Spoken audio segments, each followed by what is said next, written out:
Salve pessoal!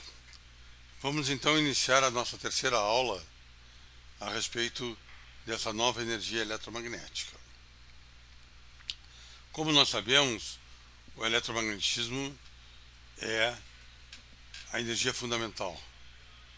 Se a gente olhar o planeta de fora da Terra, a gente vai ver um monte de luzinhas, e isso aconteceu nos últimos 150 anos através das equações de Maxwell.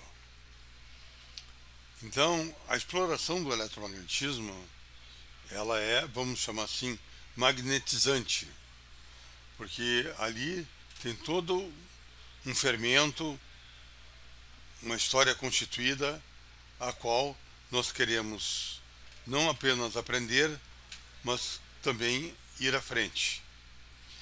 Então, como é que a gente pode resumir o eletromagnetismo atual? Eu posso dizer para vocês, é como se fosse um fóton iFood. Quer dizer, o fóton, ele ali está em cima da bicicleta, e o iFood foi feito em algum restaurante de cargas elétricas. Então, aquelas cargas elétricas dão um campo eletromagnético para o fóton levar naquela caixinha e sair pela cidade entregando energia eletromagnética. A questão, esse seria, um tipo de resumo do eletromagnetismo de Maxwell, mas queremos ir adiante. Então, nós queremos, vamos dizer, entender se existe uma nova energia eletromagnética. Se existe um trem eletromagnético constituído com coisas além de Maxwell. Então, eu diria para vocês que o eletromagnetismo seria uma teoria à espera. O eletromagnetismo de Maxwell tem diversas razões, ele não satisfaz nós. E hoje em dia já existem 57 modelos buscando ir além de Maxwell. Esses modelos, a maioria deles são modelos, como já falei, efetivos. Não adianta estar discutindo o modelo dos outros. O fundamental é você se fixar em Maxwell, entender. Aqui tem um eletromagnetismo legal. Agora, como é que eu vou ir adiante de Maxwell? Nós, no Professor Global, temos uma expressão que chama-se o gato Professor Global. O que é o gato Professor Global? Ele diz que você, pelo rabo do gato, você pode ver quem é o gato. Então, as equações de Maxwell seriam um tipo de rabo do eletromagnetismo que nós conhecemos. Então, essas quatro equações, certo? E nós queremos, então, puxar o rabo do gato. O que é puxar o rabo do gato? É entender que esse rabo, ele tem uma simetria. E o eletromagnetismo, ele pertence a essa simetria. Acho que um exemplo sempre claro é o arqueólogo. O arqueólogo, às vezes, está num cantinho, ele descobre um chapéu do faraó. Daí ele diz, tem faraó por aqui. Daí ele começa a escavar a redondeza e descobre o túmulo, a mulher, a amante do faraó. Enfim, ele descobre todo o corpo do gato. Então, nós devemos saber investigar bem o eletromagnetismo, o que aquelas quatro equações elas estão nos traduzindo, certo? Então, essas equações, elas nos mostram, digamos, os campos elétricos e magnéticos como variáveis e mostram, vamos dizer que tem uma invariância da luz por trás, tem uma conservação da carga elétrica, os campos elétricos e magnéticos estão aos pares, e são quatro equações. Não é uma equação como a segunda lei de Newton, mas são quatro equações interconectadas. Então, isso é eletromagnetismo de Maxwell. Se você quiser ir além, você vai ter que saber preservar isso e encontrar novos paradigmas. Alguma coisa nova você tem que encontrar baseado em postulados fenomenológicos. Bom, então esse é o desejo. Mas vamos começar a ver um pouco como é que o momento histórico que o eletromagnetismo está se apresentando na nossa época. Na época do Marconi, vamos dizer, em 1905, por aí, eles viram, não, eletromagnetismo da onda eletromagnética e vamos fazer comunicação com onda eletromagnética. Depois eles começaram a ver que os materiais também tinham vetores de polarização e magnetização, certo? Então, depois a mecânica quântica começa a dizer, não, aquele vetor potencial, amido, fóton, ele deve ter uma presença física. Então, isso foram coisas, vamos dizer, do século XX, ou talvez melhor seria dizer da primeira metade do século XX. Hoje em dia, você tem diferentes áreas do conhecimento, como matéria condensada,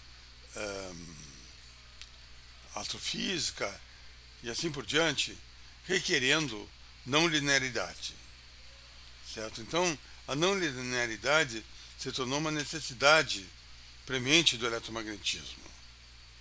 Ao mesmo tempo, hoje em dia, você começa, ou seja, tecnologicamente, ou através da pesquisa em astrofísica, a ver a presença de campos magnéticos intensos.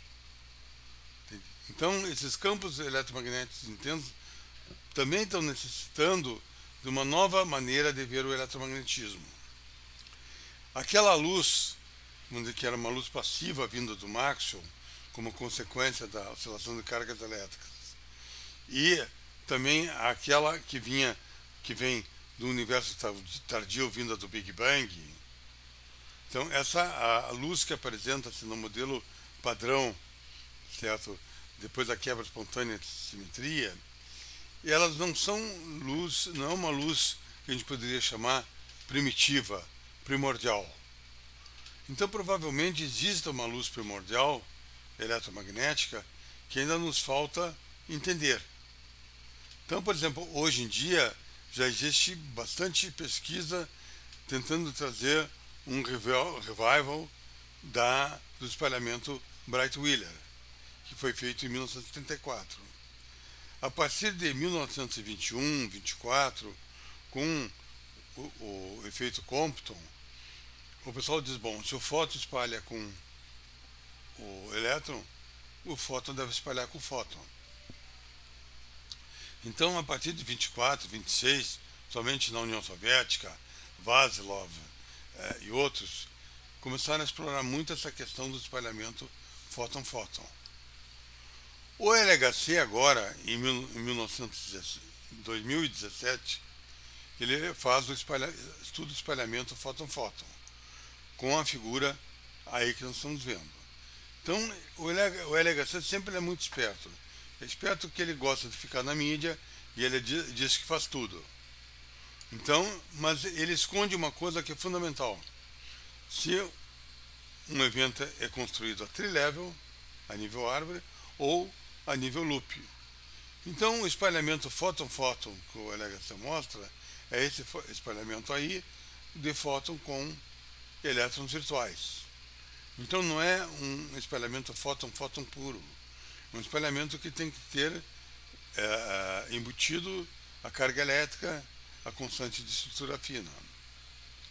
Bom, então eu só estou dizendo o seguinte, que o LHC diz que tem um espalhamento fóton-fóton, mas, na verdade, há um loop.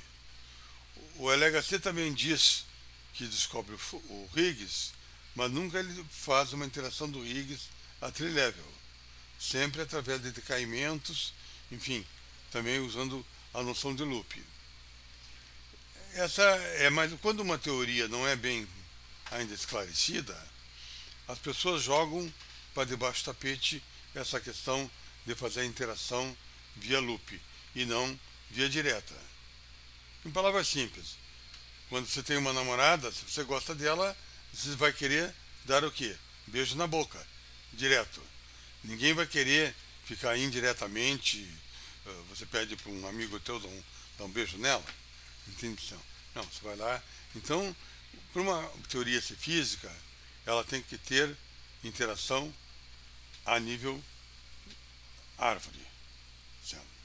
Bom, nesse momento histórico, então, do eletromagnetismo, o momento histórico é quando você começa a ver que um conjunto de coisas começam a se mover numa certa direção. E falta você, então, saber interpretar esse conjunto. Então, se vocês notam, hoje em dia tem, como já foi colocado em aula passada, uma grande quantidade de lasers que estão sendo gerados, criados, construídos no mundo todo.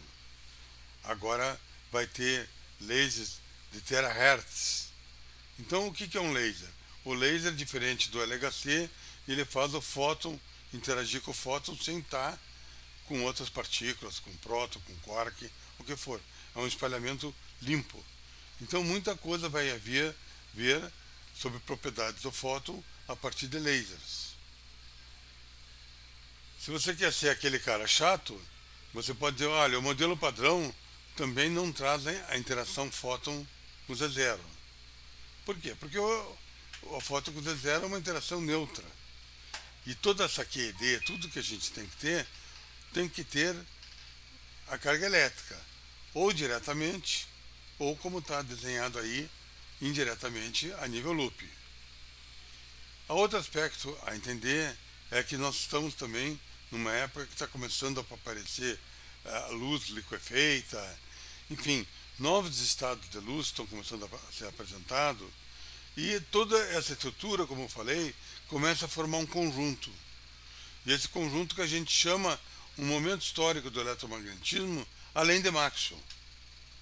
Então, nós estamos vivendo isso. Daí vem a questão, como que você se coloca, como que você quer dispor alguma coisa a respeito. Então, eu falei para vocês que hoje em dia tem 57 modelos, além de Maxwell. Nós propomos, entre esses 57, chamado eletromagnetismo de 4 campos. A diferença que nós ressaltaríamos em relação aos outros modelos, que é uma teoria fundamental. É uma teoria que propõe uma lagrangiana, e dessa lagrangiana ela deriva seu discurso. Bom, como é que ela propõe, qual é a novidade dela? Então, para você começar a fazer uma teoria, você tem que ter alguma coisa fenomenológica que a apoie. O que nós diremos é o seguinte, que existe uma troca de cargas entre a carga mais, zero e menos, elas estão sempre se intercambiando, e esse intercambiando de cargas, onde entra também a carga zero, nós chamamos de eletromagnetismo, um novo eletromagnetismo. Porque esse intercambiamento necessita a presença de 4 bósons intermediários, AMI, UMI e VMI, mais ou menos. O AMI seria o fóton usual, o UMI um fóton massivo e VMI menos fótons massivos carregados. Então, esses 4 fótons intermediários, eles formam uma completeza capaz de fazer a transferência de carga mais zero e menos entre si. Então, isso a gente chama de eletromagnetismo. E essa transferência de cargas, eu não sei por que não foi já estudada, isso é uma coisa para os anos 30. Eu já falei que em 38 já se conhecia 14 tipos de partículas elementares com cargas diferentes, certo? Nos anos 60, 50, apareceram 80 partículas exóticas. Enfim, não falta partículas elementares se transmutando entre si. Uma às vezes tem carga mais, depois numa reação ela vai para carga, outras cargas, aparece carga menos, etc. Então, o eletromagnetismo é justamente esse seria um eletromagnetismo microscópico, que não foi o caráter de Maxwell. Então, talvez porque Maxwell era macroscópico, ele só via carga mais e menos. Quer dizer, atrai, repulsa. Então, essa era a possibilidade que ele tinha. Hoje, com o desenvolvimento da física de partículas elementares, aparece esse eletromagnetismo microscópico, onde você vê que a essência do eletromagnetismo é o intercâmbio entre essas três cargas, e se tem esse intercâmbio, você requer 4 bósons de Gauge, como se tem ali. E esses 4 bósons de Gauge, o AMI ou foto, e os outros podem ser fótons quaisquer, aí, a serem investigados conforme a reação. Bom, daí você estipulou então que você tem, já vindo da fenomenologia, eu estou falando que a gente está buscando uma teoria fundamental. Então essa teoria fundamental é baseada numa fenomenologia, essa fenomenologia requer 4 campos, e daí você vai dizer, agora eu vou ver como é que eu instiro melhor esses 4 campos. Então eu vou ver quais são as físicas que a métrica da luz deu. Então a luz, a métrica da luz, aquela invariância, etc., que é uma coisa fundamental, ela trouxe a questão do Maxwell e a carga elétrica, depois trouxe a relatividade, espaço-tempo, massa e energia, depois ela desenvolveu também o grupo de Lorentz e o spin, todas aquelas representações, e também ela traz o grupo de Lorentz, mostrando que o grupo de Lorentz ele pode ter famílias de campos. Então, se um campo, a linha Mi, se transforma daquela maneira, com aquela matriz ômega mini, que é a transformação de Lorentz, você pode ter, então, uma família de campos AMI, que aqui essa nossa AMI, UMI, pertencendo também ao grupo de Lorentz, no caso, na representação 1,5,5. Então, essa família de campos que aparece como intermediando as três cargas, ela aparece também na simetria da luz. Então, essa família, ela, vamos dizer, ela é bem estruturada. Agora, vamos ver o que significa, então, essa família, o que ela traz. O que você vê? Que você vai dizer, bom, agora, eletromagnetismo, para mim, é a teoria da carga elétrica e spin. Mas vamos enfocar claramente na carga elétrica. Então, eu vou agora para essa família, que a gente está ali, vamos botar uma simetria que a gente chama de o quê? Abeliana, que é o 1 vezes essa 2. O 1, o abeliano normal, e essa 2 para dar as cargas para os campos VMI, mais ou menos. Dessa maneira, você cria as transformações de Gauge que estão na figura. Então, você vê todos eles com uma parte abeliana e o VMI mais e o VMI menos introduzindo o SO2. O que eles têm em comum? Eles têm o mesmo parâmetro alfa. Então, esse parâmetro alfa é a simetria, vamos dizer, da tua carga elétrica. Então, a tua carga elétrica não é agora dando choque, mas dando simetria. Então, como a gente sabe, a física começa por simetria. Certo? Então, o que nós vamos fazer? Nós vamos pegar essa simetria e começar a construir um trem.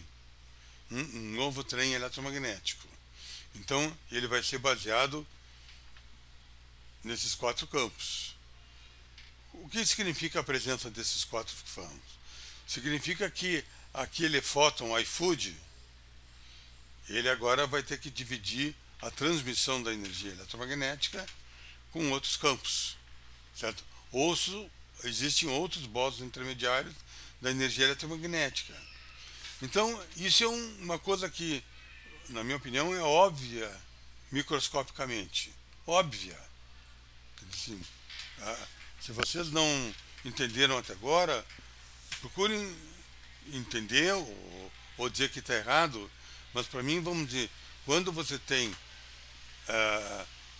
vamos dizer, esse restaurante mais zero e menos, com essas cargas ali na cozinha, você vai ter que enviar a comida eletromagnética, a energia eletromagnética, via 4 bósons, certo?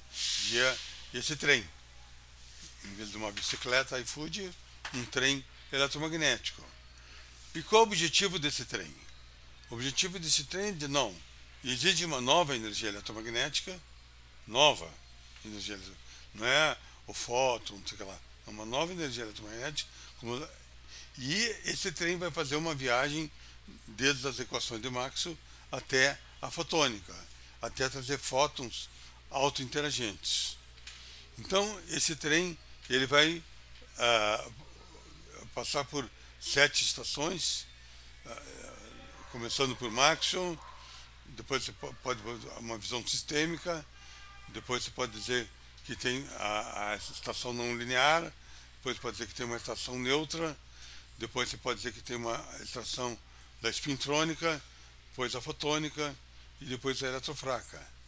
Então é uma viagem onde você está acrescentando novos setores à energia eletromagnética e querendo dizer que a eletrofraca não é uma outra interação, mas é uma parte, a interação fraca, né, é uma parte do eletromagnetismo.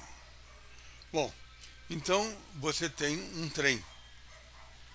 Agora você diz, bom, o que eu vou fazer com esse trem? Certo? Quem são meus passageiros? Quem que eu vou fazer subir num trem? Um trem, nessa linguagem alegórica de iFood, ele em física se transforma numa equação de movimento. Uma equação de movimento é um trem se movimentando no espaço-tempo. E é um trem que, digamos, movimenta quem? Passageiros. Então, quais são os passageiros desse novo eletromagnetismo? Serão os tensores de intensidade de campo e campos potenciais em conglomerados. Então, esses são os passageiros a subir nesse trem. Certo? Então, esse trem, voltando, é um eletromagnetismo das 3 cargas, ele traz um eletromagnetismo abeliano não linear. Então, qual é a grande questão? Como você está com uma simetria da carga elétrica, aquela simetria da carga elétrica vai ser a tua fonte para as tuas equações. Mas a carga elétrica, ela é naturalmente algo ligado ao grupo abeliano, certo? Então, esse grupo abeliano, agora, ali aquele 1 seria um 1 com um Qzinho embaixo, certo? É um grupo abeliano estendido. E você incorpora essas 4 bósons de gauge. Fazendo uma comparação, se vocês notarem, o que o modelo padrão faz? Ele inicia com a simetria S2 cross 1, certo? E daí, essa simetria S2 cross 1 também tem 4 bósons de gauge, certo?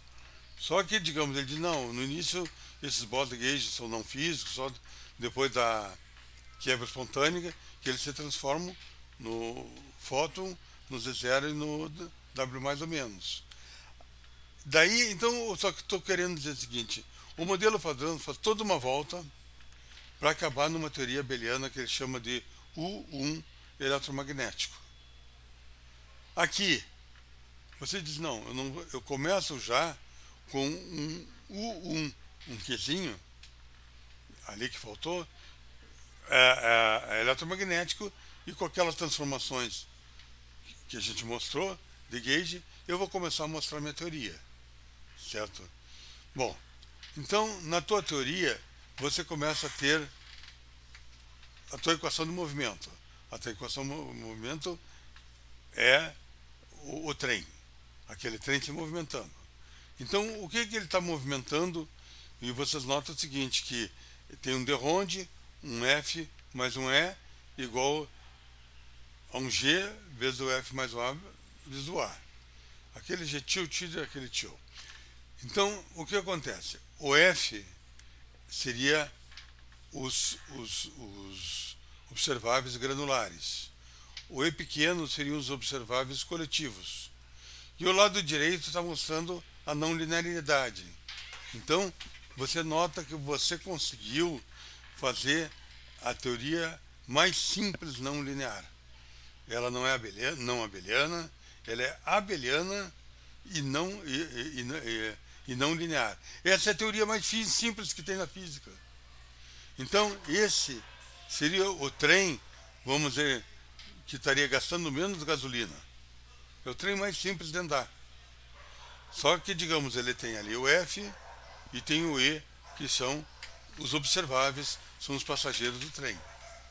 Então, você tem aí uma quantidade de passageiros, vamos dizer, você tem, no caso da DF, você tem 4 Fs, esse aí é o caso vetorial, que é o caso de spin 1, e você tem mais 2 S, certo?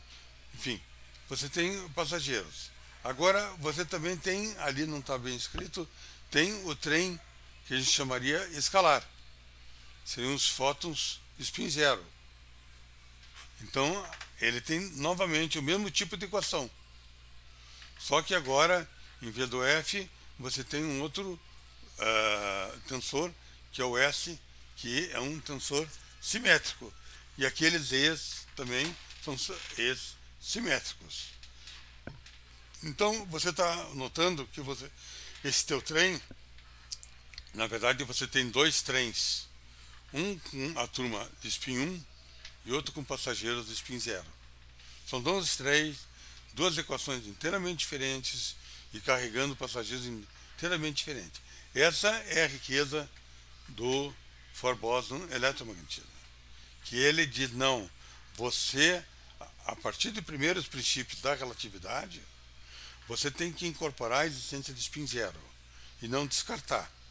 Se você depois, por algum motivo, você quiser descartar sua namorada, você descarta. Você diz que tem que estudar, entendeu assim? Então você pode, às vezes, pegar essa parte escalar, colocar gate fix, fazer alguma coisa e tentar descartar. Mas, a partir do primeiro princípio, você tem que constar. Maxwell, por uma sorte, não teve a parte de spin 0. Ela só teve de spin 1. Bom, mas o que é fundamental aqui é o seguinte, vamos pegar aquela primeira equação do trem vetorial e comparar com Bohr-Infer ou com Euler-Heisenberg. Você começa a ver que, digamos, são equações bem mais simples, certo?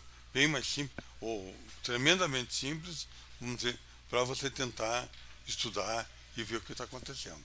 Então você consegue obter não apenas uma não linearidade, que é o sentido de Bohr-Infer, mas tensores coletivos, que são aqueles S pequenos, que Bohr-Infer não tem.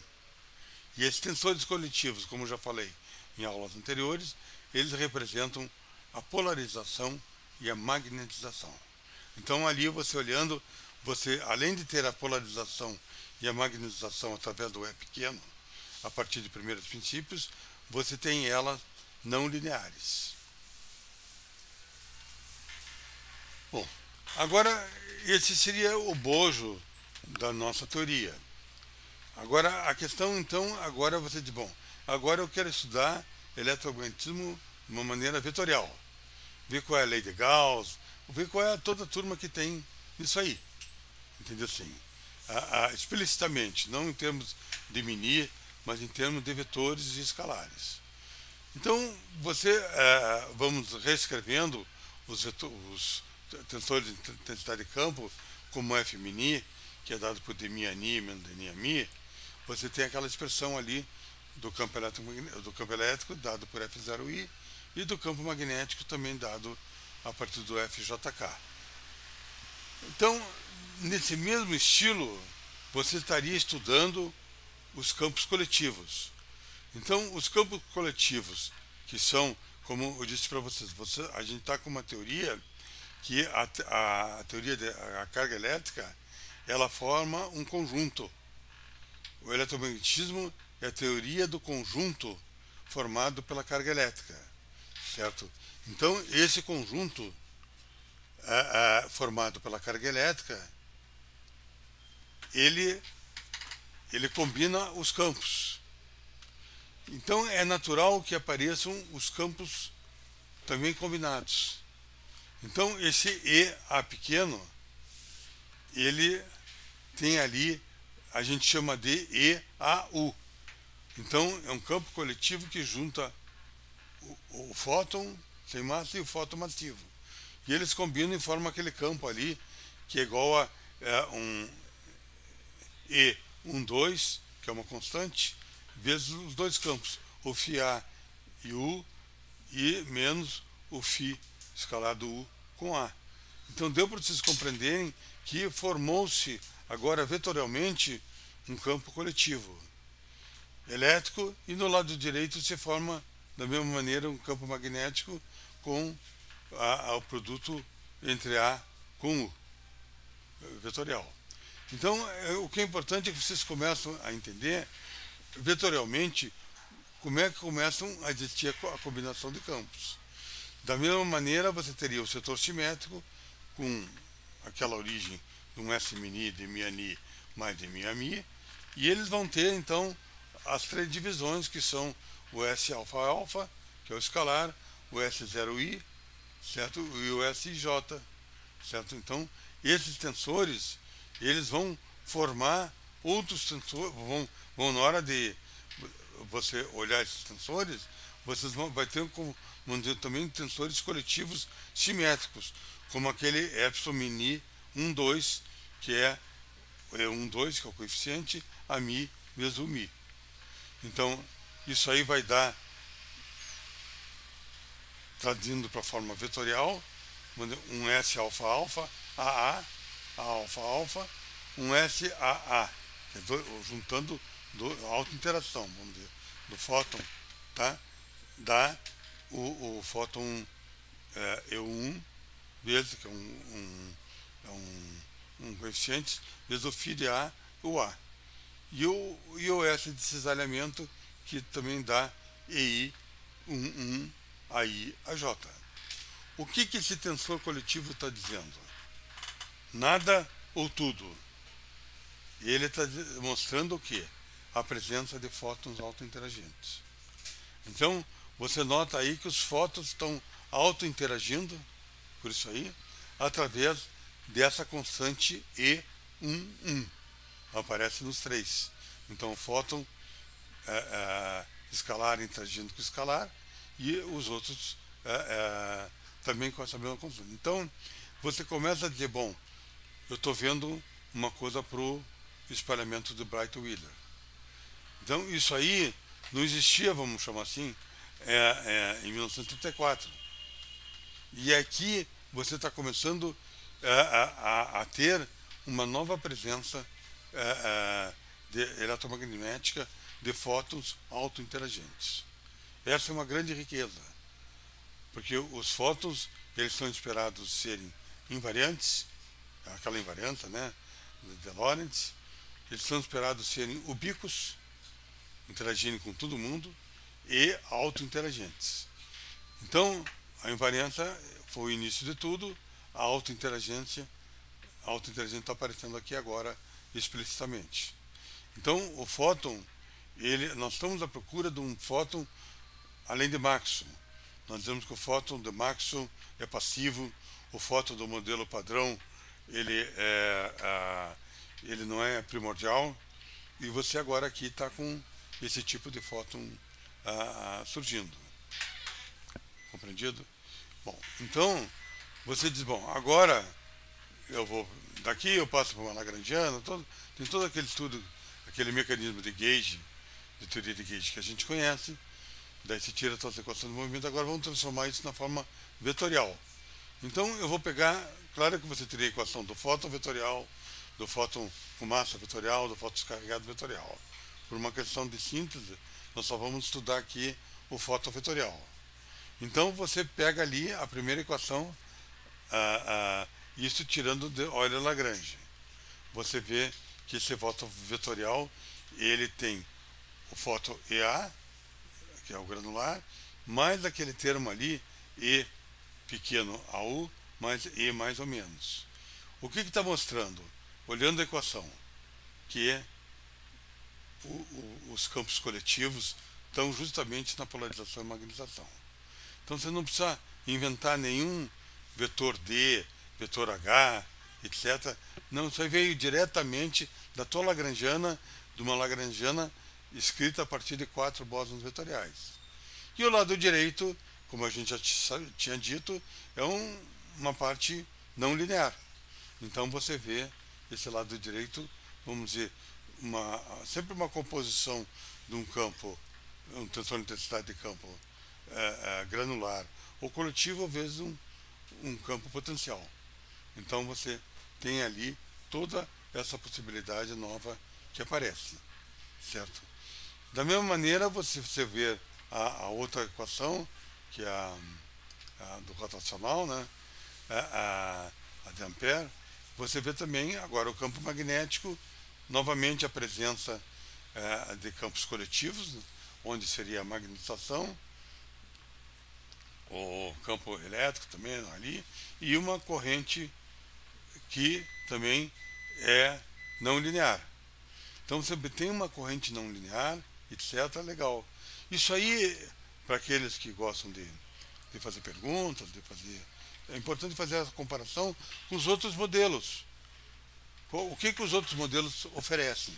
Então, aqui no final a gente oferece também a equação, né, de Bianchi, que é dada por essas equações.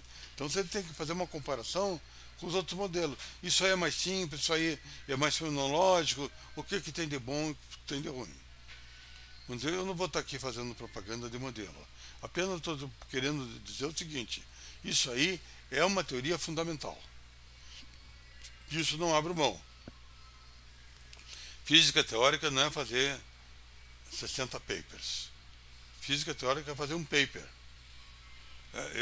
Na minha experiência, eu vejo, tem 100 mil papers sendo feitos todo dia. Mas as pessoas não se desligam de Einstein, de Dirac, Einstein e Dirac. Entendeu assim?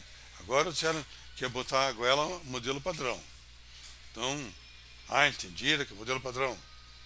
Mas não conseguiu botar a goela de ninguém, supersimetria e assim por diante.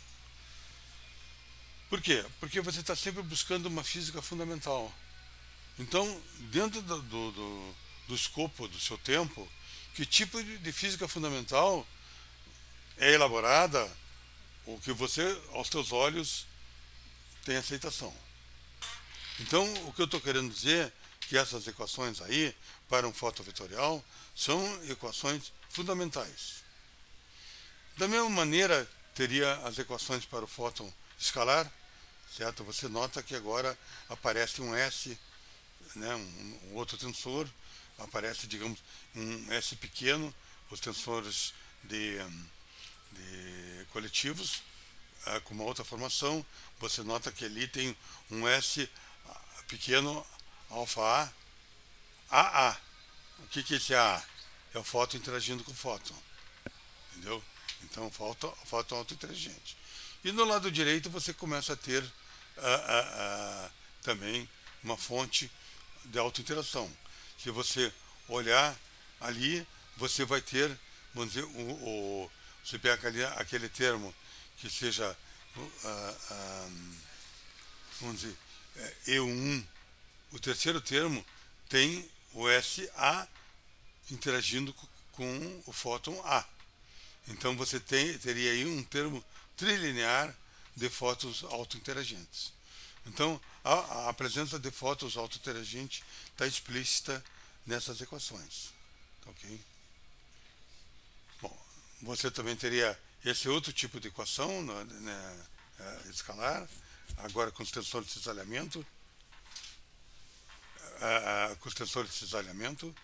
e com essa fonte aí, enfim, aí a gente mostra para vocês, mas não dá para ler tudo, porque senão tira as pessoas da concentração maior, que é mostrar que você tem agora uma equação vetorial, tem uma equação escalar. Bom, agora você tem uma outra componente na tua história, que é a questão da carga elétrica. A carga elétrica, ela é, vamos dizer, a essência do eletromagnetismo. Então, a gente entende a carga elétrica como introduzindo uma simetria. Então, o eletromagnetismo não é nada mais do que a simetria da carga elétrica, certo? E essa simetria da carga elétrica, então, você tem um teorema de Noether, certo? Esse teorema de Noether, como a gente mostrou em aula anterior, ele tem três equações independentes. E a segunda equação é a que a gente chamou de simetria, equação da simetria, ou equação da carga elétrica. Então, se você abrir aquela equação vetorialmente, você vai obter essas duas equações que estão aí acima. Então, você vê a primeira equação em termos do campo elétrico granular A, depois o U, depois E menos, E mais. Então, todos quatro campos granulares participam dessa equação e começa a ter o campo coletivo E mais menos. Os outros não participam, porque tem que ser algo ligado à carga, certo? Então, o E mais menos, ele cria um conjunto neutro e carregado. E no lado direito você vê o que? Você vê a fonte. A fonte, então, aparece o Q. Ali, o ρ, QT, igual a menos um Q. Esse Q é a constante de acoplamento, é a famosa carga elétrica. Então, você vê aquela carga elétrica, com o campo V+, interagindo com E-. Depois você vê com o V+, interagindo com E menos A e menos U. Isso. Ok? Então, você mantém o sistema neutro. Tá? Então, você está começando a ver que a carga elétrica, a constante aumento da carga elétrica, ela aparece agora acoplando campos. Da mesma maneira, quando você vê a equação de Biot-Savart para a carga elétrica, você vê o aparecimento do rotacional com campos magnéticos de todos os campos granulares, certo? E associados a um campo coletivo B pequeno menos mais ou menos. Então, o que você está vendo? Você está vendo uma carga elétrica, certo? Vamos dizer, apresentando no lado direito também com uma constante de acoplamento de uma corrente. E essa corrente também é uma interação de campos com potenciais. Então, o que você começa a notar? Você começa a notar que esse ρ e JQ, que aparecem aí, eles têm uma equação de continuidade. Então, quando o Maxwell colocou dρ de E dt, ele obteve uma equação de continuidade. E aí ele tirou a equação de continuidade da carga elétrica. Aqui, você diz, não, é uma coisa mais intrínseca. A carga elétrica não é uma simples constante de acoplamento. Ela é uma simetria. E essa simetria produz um teorema de Noether que dá uma equação. E você olhando aquela equação, você vai ter densidades de cargas e de correntes. E essa densidade de carga forma uma equação de continuidade. E essa equação de continuidade, você mostra, então, claramente a presença de uma carga elétrica que é uma constante de acoplamento de carga elétrica, mas ela é apenas uma constante de acoplamento entre potenciais e campos. Isso não tinha em Maxwell, e eu não sei se tem em algum outro desses 57 modelos. Eu creio que não. Então você começa a ver o seguinte, que a carga elétrica, ela é uma coisa que a constante dela, ela liga campos, mas a estrutura maior dela é justamente ela conectar campos. Compreende assim? Então, a estrutura maior dela é uma simetria. Aquela simetria conecta campos no sentido geral, não precisa ter a carga elétrica como constante de acoplamento. Quando você usa a equação fundamental da simetria, que é da carga elétrica, a carga elétrica aparece explícita como conectando, interligando campos com a constante de acoplamento Q. Então, eu acho que está começando a se entender que a carga elétrica é algo mais do que simplesmente uma constante de estrutura fina. Okay? Se você olhar o setor de spin, você vai também ter uma equação para carga elétrica, só que agora você vai ter uma carga elétrica, uma densidade ρ longitudinal e uma corrente J longitudinal. com a mesma estrutura, tendo uma carga Q, mas interagindo campos diferentes. Então você começa a entender o seguinte: a equação da carga elétrica, na verdade, te dá duas equações da carga elétrica, para spin 1 e para spin 0, e mostrando que uma composição diferente. Quer dizer, a carga elétrica, a função dela é simetria. Simetria é conectar. Ela conecta quem? A Mi, o Mi, Vm mais menos. Mas quando você entra com a equação da carga elétrica, essa equação da carga elétrica, ela mostra explicitamente uma constante de acoplamento Q, conectando campos, sejam eles de natureza de spin 1 ou de spin 0.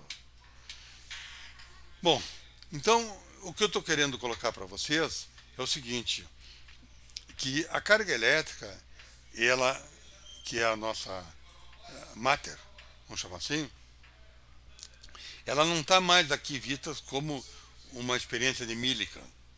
Eu estou pegando a carga elétrica, essa é a minha constante de acoplamento e acabei.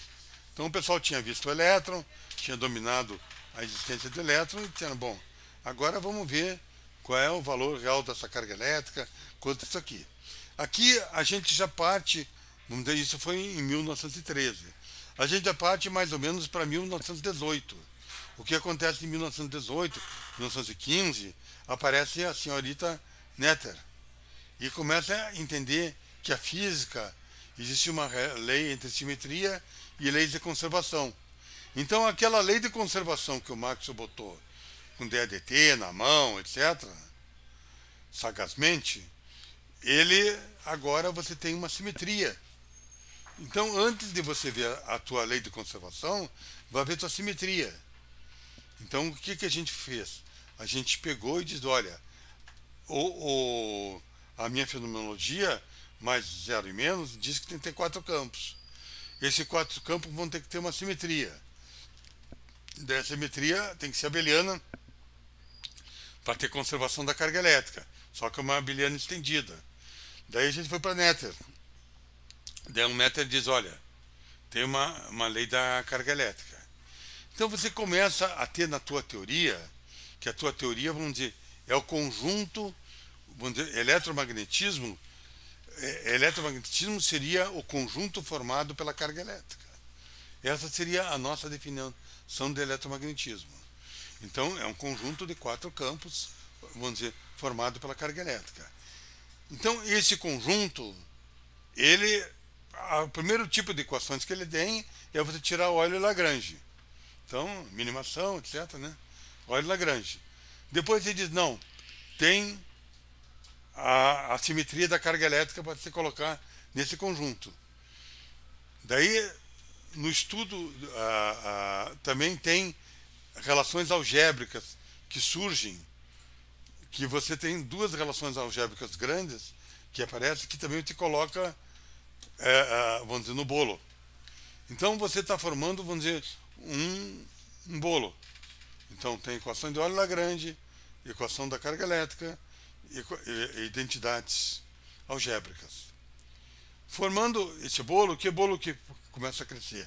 São o verdadeiro maxo, vamos dizer, o maxo sistêmico, o maxo dentro de um conjunto.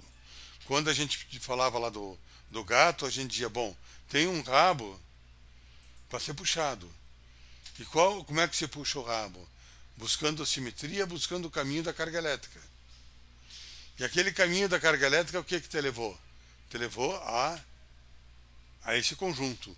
E esse conjunto que são as novas equações de Maxwell, que a gente chama de 4-4 Maxwell Equation, porque cada campo tem 4, e como são 4 campos, fica 4-4.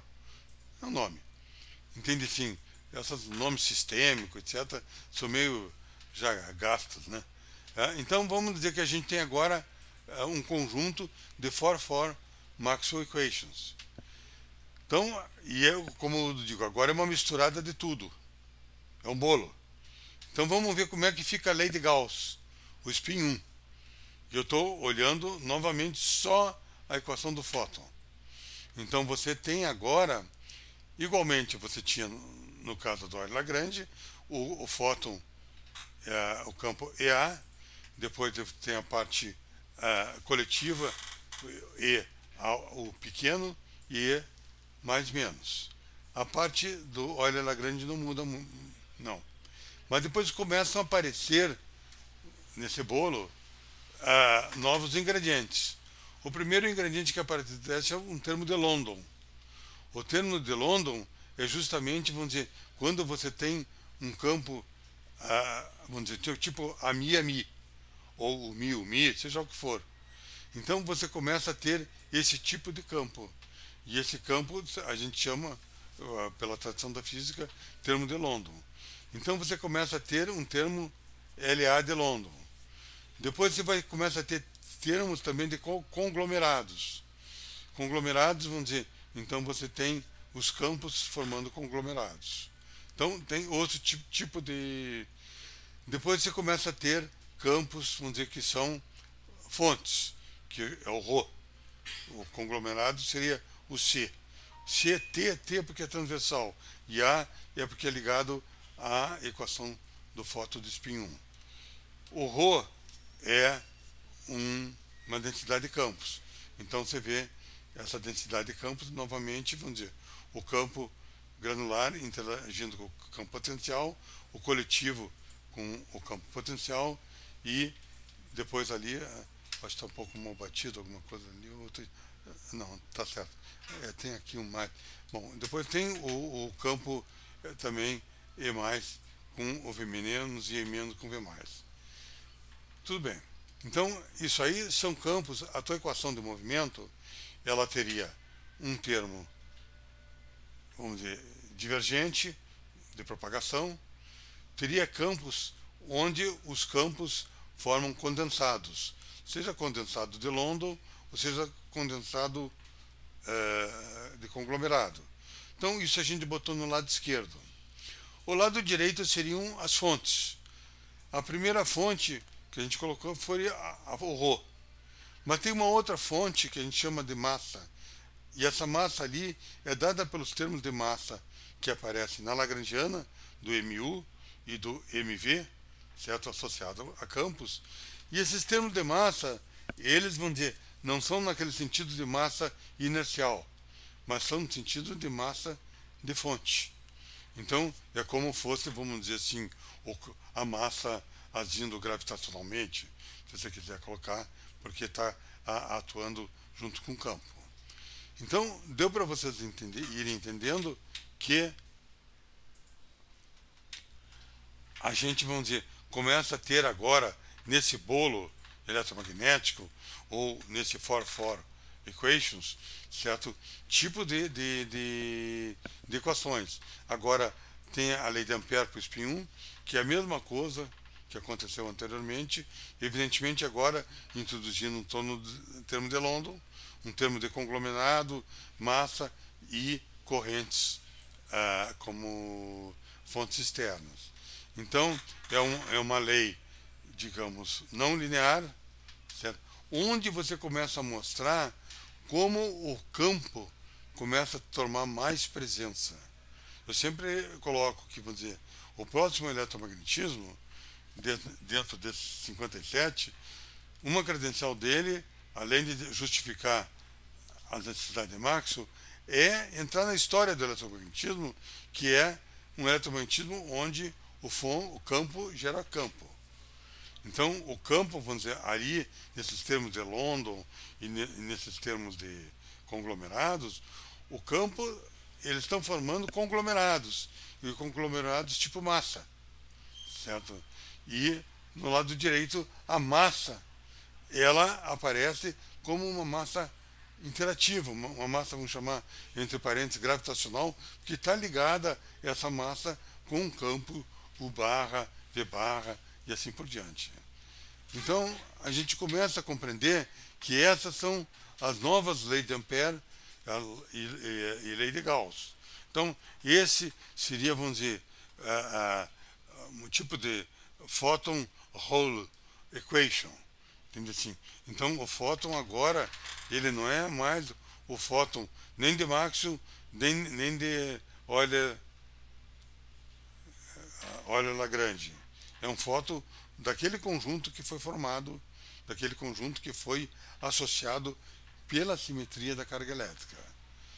Da mesma maneira aparece também um fóton escalar com as suas equações, a sua equação escalar e com seus vetores. A mesma coisa aparece termos de Londres, corrente, etc. O formalismo se replica. E aparece um fóton também com uma equação vetorial de Rondier com essas expressões que estão colocadas aí. Então, da mesma maneira. Então, dá para se entender que, vamos dizer, que a relatividade, certo? Ela é preservada, certo? Você tem a equação do fóton de spin 1, tem a equação do fóton de spin 0. Tá? Agora, então, o trem, como a gente na nossa linguagem, tem um trem de spin 1 e outro trem de spin 0 totalmente diferente. Só que agora esses trem, eles são dados primeiro por essas equações de Maxwell, de Gauss e Ampère, e agora a outra equação completa desse trem são as identidades de Bianchi, as famosas leis de Faraday. Então, você tem uma identidade Bianchi agora, a usual, que eu não escrevi aí, que cada um campo tem aquela equação usual, que foi escrita lá quando a gente apresentou o Euler-Lagrange para o fóton, certo? Mas aparece uma novidade, que são Euler-Lagrange para as tensores de intensidade de campo coletivo. Então, o campo intensidade coletiva, vamos dizer, E pequeno, AU, do A com U, e o B magnético pequeno, do A com U, certo? Eles têm um rotacional de E, mais um dB de T, e tem um divergente de B. E o que se nota? Além de ter essas identidades Bianchi, eles têm fontes. Então, eles apresentam monopolos. Então, aqui você aparece explicitamente monopolos dependentes de campos. Não é aquela pedra, vamos chamar assim, do Dirac, e é alguma coisa mais parecida com esses modelos mais modernos que tem, onde tenta colocar o campo, campos como a origem para monopolos. Você também vai ter uma identidade Bianchi coletiva assimétrica, certo? Eu estou colocando apenas só para o campo coletivo S simétrico A com A, certo? Então, você vê que ele tem essas duas identidades Bianchi, né? Esse conjunto, e também com monopolos. Então, você começa a notar que, digamos, vamos dizer, quem não tem monopolo são os campos granulares, mas os campos coletivos, eles têm monopolos. Então, em outras palavras, os campos, os vetores de polarização e magnetização, eles têm fontes. Além das fontes que aparecem nas equações não lineares, né? Quando você vai olhar a identidade Bianchi, você vê de uma maneira quimicamente pura e explicitamente a presença de termos como fontes. Bom, dessa maneira a gente começa a dar uma ideia geral, certo, de que existe um trem eletromagnético além de Maxwell. Quer dizer, Maxwell seria apenas um setor do eletromagnetismo. E isso é muito importante. Então, é muito importante dizer que Maxwell é um setor do eletromagnetismo. Em outras palavras, é o rabo de um gato. Por outro lado, você diz, bom, no momento atual tem 57 modelos. Daí você diz, porra, 57 modelos é muito, né? Tem que ter um modelo só. Daí esses 57 tem que disputarem para ver qual é o único modelo. Não dá para ter 1001 modelos para a natureza, né? Bom, então a questão é como é que você constrói esse modelo, vamos chamar, primordial. você tem que saber entender bem a carga elétrica. Você tem que entender que a carga elétrica, ela não é aquela carga elétrica da lei de Coulomb, que tem só carga mais e zero, e menos. A física de partículas elementares trouxe uma pluralidade de partículas, com cargas mais, zero e menos, sendo intercambiáveis. Então, você tem que saber que você tem uma tríade de cargas mais, menos e zero, e a partir daí que você tem que construir o eletromagnetismo. Então, você não está trazendo nada de novo, você está com uma fenomenologia que a gente pode chamar de Gaga, uma fenomenologia clara para os anos 30. Nos anos 30, vamos dizer, já tinha carga zero. Vamos dizer, nos anos 40, o fóton era carregador de carga zero. Nos anos 30 tinha o π+, o π0 e o π-, então tinha o π0. O π0 não foi interpretado como um eletromagnetismo de carga zero. O π+, π0 e π- é bem o caso que poderia ser um exemplo dessa tríade, mais, zero, menos. Mas não foi interpretado assim, foi interpretado como interação forte. Então, você pode também ter, e esse é um estudo aqui que a gente não apresentou ainda, a questão do eletromagnetismo com diferentes intensidades. Então, Maxwell dá uma intensidade, mas à medida que você coloca massa, spin, outros fatores, as intensidades mudam. Então, uma interação forte, que foi dita para o π+, π0 e π-, pode ser uma outra fase do eletromagnetismo. Mas o que eu quero deixar claro para vocês é o seguinte: nós estamos com o eletromagnetismo da Gaga, da carga elétrica, uma fenomenologia que eu gostaria de Gaga. Era para estar no século, na década de 30, já explícita. Não colocaram. Foram colocar isso de uma maneira indireta, através das interações fracas, né, a partir de 57. Mas eu coloco o seguinte: o que falta é dizer o seguinte: tem o eletromagnetismo de 3 cargas, 4 campos, trazendo novos tensores de intensidade de campo, sejam de natureza granular ou coletiva. Essa coletiva vem em cheio na existência da polarização e magnetização. Isso é algo muito bem-vindo. Daí você começa a ver que você tem novas leis de Gauss, de Ampère, de Faraday. Você começa a ver que tem lei de Faraday entre campos coletivos, com monopolos. Você começa a ver que tem fótons autointeragentes. Então você tem uma riqueza e uma consistência anterior. Certo? Então, isso é que a gente gostaria de deixar claro para vocês que estão nos assistindo. Quer dizer, esse é um eletromagnetismo a nível fundamental, com uma certa consistência. Existem outros fatores que eu não estou falando aqui, como ser renormalizável. Tá ok? Bom, tem uma outra coisa que eu chamo uma consistência também, que ele introduziu um trem escalar. Tem partículas, tem fóton escalar. Por que não? Entende? E daí também tem outros tipos de passageiros que chama leis intensidade de campo. Tá? Então, o que é importante a gente entender é o seguinte: vamos dizer, existe um outro eletromagnetismo. Tá, okay? Esse outro eletromagnetismo, vamos dizer, ele também estende não apenas as equações de Maxwell, como a força de Lorentz. Ele aparece uma força de Lorentz construtivista.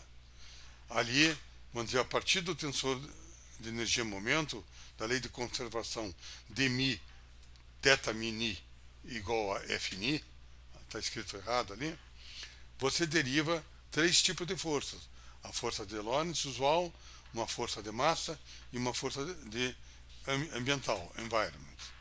Então, a força de Lorentz é a força usual, esse ρ ali, e aquele J pode ser a carga elétrica, e o E, quando I igual a 1, é o campo elétrico, e o campo magnético, 2 é o campo elétrico para o fóton massivo e assim por diante. Tudo bem, então reproduziu o Lorentz usual, vamos chamar bastante granular. mas introduz duas novas percepções que são justamente do sentido de combinação que implicitamente a carga elétrica induz nesse eletromagnetismo, que é a gente chama força de massa, porque tem uma massa multiplicada pelo potencial de campo e pela aquela lei, vamos dizer, de continuidade ali, que não é zero. E depois tem uma força ambiental, que é só campo interagindo com campo, certo? Então, você tem um campo interagindo com campo. Então, você nota o seguinte, você pela força de Lorentz, que a gente chama construtivista, porque está dentro de um conjunto, você traz a noção, digamos, de campo com massa, e reconstitui aquela de campo com carga. Então você nota que esse é o novo eletromagnetismo, tá ok? E assim, vamos dizer, a gente conclui essa nossa série de aulas, achando que dá para dar um certo resumo sobre o que a gente está fazendo, e a quem está ouvindo o seminário concluir que existe uma nova física. Isso que eu insisto muito, vamos dizer, o meu ponto de vista é que existe física abaixo da Lua. Então não tem essa aqui, você tem que canonizar o modelo padrão, você tem que dizer que tem supersimetria, tem branes, tem isso aí. Isso aí não é uma questão para você estar discutindo. Eu estou discutindo aqui que tem física abaixo da Lua. Eu estou discutindo aqui que tem uma energia eletromagnética, certo? Que o pessoal, seja Feynman, seja não sei quem for, passou. E é uma coisa a ser buscada. Então, esse é o nosso caminho. Agradeço a atenção de vocês e vamos em frente. Obrigado.